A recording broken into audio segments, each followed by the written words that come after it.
সকালের সমস্ত কাজ গুছিয়ে স্নান করে চলে এসেছি পুজো করার জন্য। এখানে পুজোটা সেরে নিচ্ছি, তারপরে হরি মন্দিরে জল দিয়ে পাপাকে খাওয়ার ব্যবস্থা করব। যাই হোক, বলতে বলতে এখানে হরি মন্দিরে জল দিয়ে দিলাম, আর বিছানাটাও একটু ঝেড়ে নিচ্ছিলাম, গুছিয়ে নিলাম আর কি। আর সেদিকে জানলাগুলোকে খুলে দিচ্ছিলাম। এখানে এত রোদ পড়েছে, আর আমাদের একতলা ঘরের জন্য ভীষণ পরিমাণে গরম, এসি না চালালে ঘুমোতেই পারি না। আর বলতে বলতে পাপা ঘুম থেকে উঠে পড়েছিল, তাই পাপাকে সকালে আমি গরম জল খাওয়াই।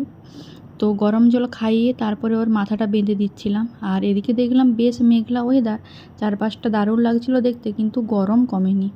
তো যাই হোক, গরম কমেনি হলেও, গরম না কমলেও নিজের কাজগুলো তো সেরে ফেলতে হবে।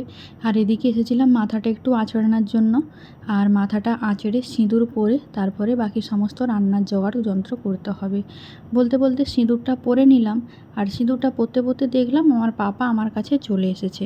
তাই ভাবলাম পাপাকে একটু দেখাই তোমাদের সাথে। মাথাটা বেঁধে নিলাম, ভিজা ভিজা হালকা চুল আছে তো শুকিয়ে যাবে। আর পাপার চুলটা কয়েকদিন বাদেই কাটিয়ে নেব, তখন কেমন লাগে পাপাকে দেখতে কে জানে। তো পাপাকে এবার খাবারটা খাওয়াবো। সকালে তো গরম জল খাইয়েছিলাম, এবার ওর জন্য ওটসটা বানানোর জন্য চলে এসেছি। সকালবেলা জল দিয়ে ওটসটা খাওয়াই, দুধ দিয়ে খাওয়াই না গ্যাসের কারণে। একটু মিশ্রি দিয়েছি আর একটু কলা দিয়ে দিলাম। কলাটা ভালোভাবে ছিলে ছিলে দিচ্ছিলাম, তারপরে ভালো করে একটু থেঁতে নিলাম যাতে ওর খাওয়াতে সুবিধা হয়।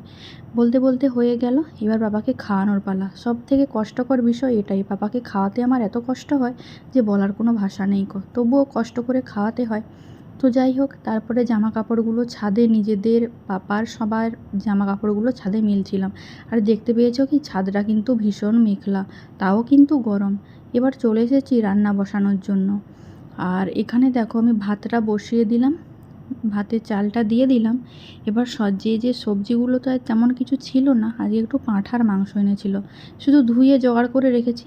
আমার একটুও ভালো লাগে না পাঁঠার গন্ধ, তাই অন্য কেউ রান্না করবে, মা বা বাপি যে হোক করবে।